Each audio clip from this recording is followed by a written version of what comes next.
ಕರ್ನಾಟಕ ಬಂದನ್ನು ಕರೆ ಕೊಟ್ಟಿರ್ತಕ್ಕಂಥ ಸನ್ಮಾನ್ಯ ಶ್ರೀ ವಾಟಾಳ್ ನಾಗರಾಜ್ ಅವರು 20 ಬೇಡಿಕೆಗಳ ಪಟ್ಟಿಯನ್ನು ಬಿಡುಗಡೆ ಮಾಡ್ತೀವಿ. ಈಗ ಜೊತೆಗೆ ಮಹದಾಯಿ ಮತ್ತು ಕಳಸಾ ಬಂಡೂರಿ, ಮೇಕೆದಾಟು ಯೋಜನೆ, ಖಾಸಗೀಕರಣದಲ್ಲಿ ಕನ್ನಡಿಗರಿಗೆ ಉದ್ಯೋಗ, ಹಲ್ಲೆ ಆಗಿರೋದ್ರ ಬಗ್ಗೆ ತಕ್ಕ ಶಿಕ್ಷೆ ಆಗಬೇಕಂತೇಳಿ ಬೆಳಗಾವಿಯಲ್ಲಿ ಹಲ್ಲೆ ಮಾಡಿರೋ ಚಾಲಕರಿಗೆ, ನಿರ್ವಾಹಕರಿಗೆ ಮಹಾರಾಷ್ಟ್ರದ ಗಡಿಯಲ್ಲಿ ಅದನ್ನು ಖಂಡಿಸಿ ಒಂದು 20 ಬೇಡಿಕೆಗಳನ್ನ ಇಟ್ಟು ಕರ್ನಾಟಕವನ್ನು ಬಂದ್ ಕರೆ ಕೊಟ್ಟಿರ್ತಕ್ಕಂಥದ್ದು.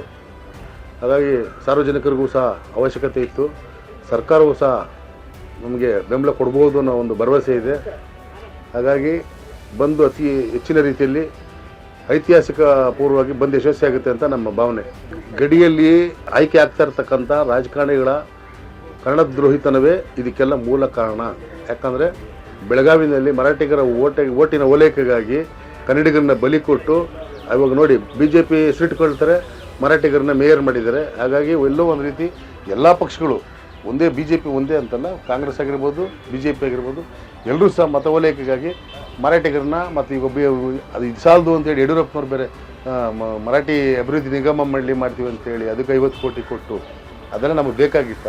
ಎಷ್ಟು ಭಾಷೆಗಳಿದ್ದಾವೆ, ಎಷ್ಟು ಜಾತಿಗಳಿದ್ದಾವೆ, ಎಷ್ಟು ಧರ್ಮಗಳಿದ್ದಾವೆ, ಅವಕ್ಕೆಲ್ಲ ಮಾಡೋಕ್ಕಾಗುತ್ತಾ? ಮೊದಲು ಇದನ್ನು ತೆಗಿಬೇಕು. ಯಾವುದು ಇವತ್ತೇನು ಮರಾಠಿ ನಿಗಮ ಮಂಡಳಿ ಮಾಡ್ತೀವಿ ಅಂತ ಮಾಡಿದ್ರಲ್ಲ, ಅದನ್ನು ತಾಕತ್ತಿದ್ರೆ ಈ ಸರ್ಕಾರ ತೆಗೆದು ಹಾಕ್ಬೇಕು. ಅದನ್ನು ಅದು ಬೇಕಾಗಿಲ್ಲ. ನಮ್ಗೆ ಕನ್ನಡಿಗರ ಅಭಿವೃದ್ಧಿ ಪ್ರಾಧಿಕಾರ ಅಂತಂದರೆ ಅದಕ್ಕೊಂದು ಅರ್ಥ. ಮರಾಠಿ ಅಭಿವೃದ್ಧಿ ನಿಗಮ ಮಂಡಳಿ ಅಂತಂದ್ರೆ ಏನು, ಅದಕ್ಕೆ ಅರ್ಥ ಏನು ಬರುತ್ತೆ?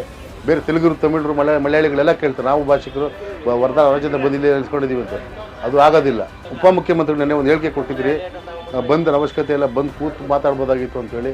ನೀವೇ ನನ್ನನ್ನು ಕರೆದು, ನೀವು ಮತ್ತು ದಿನೇಶ್ ಗೌಡ್ರು, DK ಶಿವಕುಮಾರ್ ಅವರು ಮತ್ತು ದಿನೇಶ್ ಗೌಡ್ರು ಅವರು ಕರೆದು ನನ್ನ ಕಾಡಿ ಬೇಡಿ ಬಂದು ಭಾರತ್ ಬಂದ್ಗೆ ಬೆಂಬಲ ಕೊಡಬೇಕು, ರಾಹುಲ್ ಗಾಂಧಿ ಅವ್ರು ಹೇಳ್ಬಿಟ್ಟಿದ್ದಾರೆ ನಮಗೆ, ನೀವೆಲ್ಲ ಅದಕ್ಕೆ ಸಹಕಾರ ಕೊಡಬೇಕು ಅಂತ ನೀವು ಹೇಳಿದ್ರಿ. ಆಯಿತು ಅಂತೇಳಿ ನಿಮ್ಮ ಮಾತು ಮತ್ತು ಅಲ್ಲಿ ಸಾರ್ವಜನಿಕ ಬೇಡಿಕೆಗಳಿತ್ತು ಅನ್ನೋದಕ್ಕೋಸ್ಕರ ನಿಮ್ಮನ್ನು ದೂರ ಇಟ್ಟು ನಾವು ಬಂದನ್ನ ಯಶಸ್ವಿ ಮಾಡಿಕೊಡ್ತೀವಿ ಕರ್ನಾಟಕದಲ್ಲಿ. ಅದೇ ರೀತಿ ನಾವು ಬಂದ್ ಮಾಡಬೇಕನ್ನೋವಾಗ ನೀವು ಅಡಚಣೆ ಮಾಡೋದು, ಅಡ್ಡಿಪಡಿಸೋದು ಎಷ್ಟರ ಮಟ್ಟಕ್ಕೆ ಸರಿ? ಜೊತೆಗೆ ನೀವು ಪಾದಯಾತ್ರೆ ಮಾಡೋದಲ್ಲ, ಮೇಕೆದಾಟಿಂದ ನಮ್ಮನ್ನು ಕೇಳಿ ಮಾಡಿದ್ರೆ 3 ಸತಿ ಶಂಕುಸ್ಥಾಪನೆ ಮಾಡಿರಿ. 5 ಕೋಟಿ ರೂಪಾಯಿ ನೀಲಿನಕ್ಷೆ ಮಾಡಿದ್ರು. ಸಿದ್ದರಾಮಯ್ಯನವರು ಹೇಳ್ಬೇಕಾದ್ರು ಏನಾಯ್ತು 5 ಕೋಟಿ ಅಂತೇಳಿ. 5 ಕೋಟಿ ನೀಲಿನಕ್ಷೆ ಮಾಡಿದ್ದೀವಿ, 5 ಕೋಟಿ ಬಿಡುಗಡೆ ಮಾಡ್ತಾರಲ್ಲ ನೀಲಿನಕ್ಷೆಗೆ, ಏನಾಯಿತು? ನೀಲಿನಕ್ಷೆ ಏನಾಯಿತು? ಮತ್ತು ಯಾಕೆ ನೀವು ಇನ್ನೂ ಇದನ್ನು ಕಾರ್ಯಕ್ರಮ ಮಾಡಿಲ್ಲ? ಮತ್ತು ನಾಳೆ ಹೋಗ್ತಾ ಇದ್ದೀರಾ ನೀವು ಸ್ಟಾಲಿನ ಭೇಟಿ ಮಾಡೋದಕ್ಕೆ?